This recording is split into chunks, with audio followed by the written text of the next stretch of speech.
Learn to appreciate what you have, before time makes you appreciate what you had. Each day, the sun rises and the sun sets. Most of us tend to go about our lives in a happy-go-lucky and carefree manner, which can be a great thing. Maybe it's just a habit, but I go through each day taking in the beauty around me. I make sure to say I love you to those that I care for. I try to smile and compliment people who I don't always talk to. And I do things that bring a smile to my face. It may seem tedious to do that day after day, especially if our schedules get busy. But what if you're gone tomorrow? We never know what's going to happen the next day. We could encounter setbacks, both big and small, but we could also have something absolutely wonderful happen. I believe it's important to value your family, friends, and what you have in life, to live each day as if it was your last, and to be appreciative of everything. I wanted to show you why this idea is so important to me, and this film is an embodiment of that idea.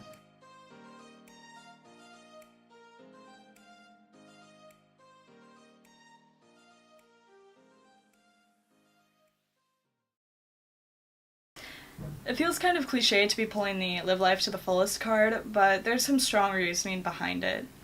My family in particular has had some pretty close scrapes that we've luckily been able to walk away from. Both of my parents have endured some serious illnesses that could have gone far worse than they did. My oldest brother was actually involved in like a carbon monoxide poisoning incident when he was playing hockey with a team in Rochester a few years back, and my second oldest brother and I have come close to being involved in maybe 2 car accidents that could have been really bad. It's those kinds of experiences that really force you to acknowledge how fragile life is.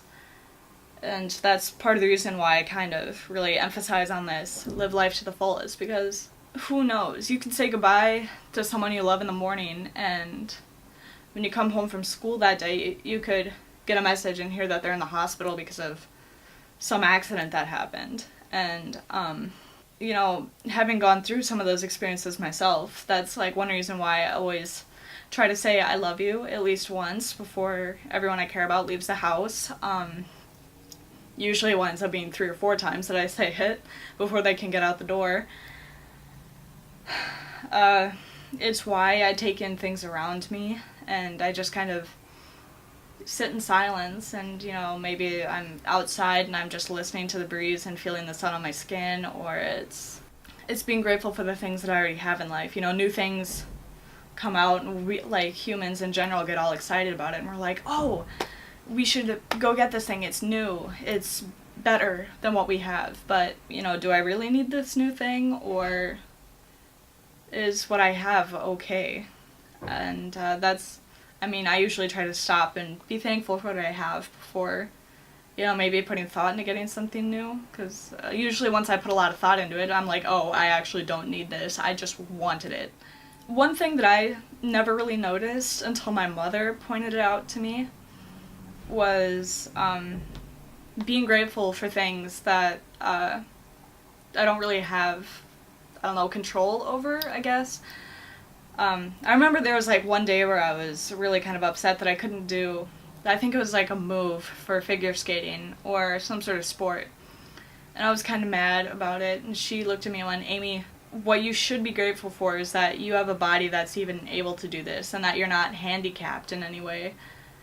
And, I really kind of thought that over and went, I am very fortunate to have a body that's able to withstand what I do and allows me to figure skate, which I love dearly. On the topic of showing gratitude, I strongly believe that it's important to be grateful for family. I understand that not all families get along 24/7. Even if there's only one person that you have a profound bond with, telling them what they mean to you not only feels good, but can also lift their spirits as well. Personally, I'm grateful for my dad and his loving personality.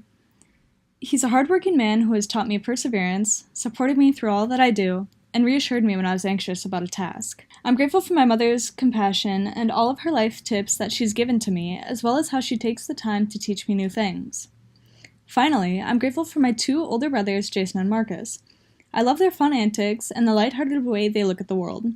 They're usually cracking jokes or getting into some sort of funny fight, and they inspire me to laugh as well as make others laugh. I'm not a perfect person. I have bad days. I can get into arguments, take things that are so readily accessible to me for granted, and forget to be appreciative of the tiny, beautiful occurrences that happen in a day.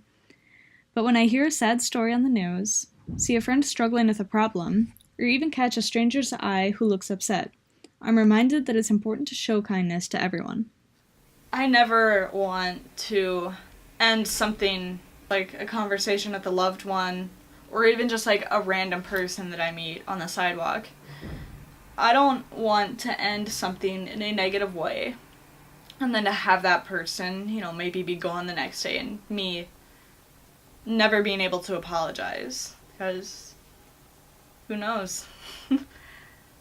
They could be gone tomorrow, you could be gone tomorrow, and that could be the end of it. That would be your last interaction with them. Make sure to take a few minutes out of each day and just sit. Enjoy the weather. Call and talk with someone you haven't heard from in a while.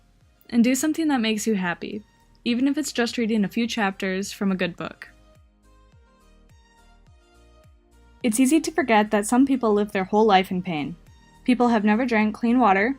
Young children battle through cancer. Great parents lose children. Children are born, then abandoned by the very parents who are meant to care and nurture them. I say all this because I myself forget how blessed I am as a human. To have what I have is nothing short of chance.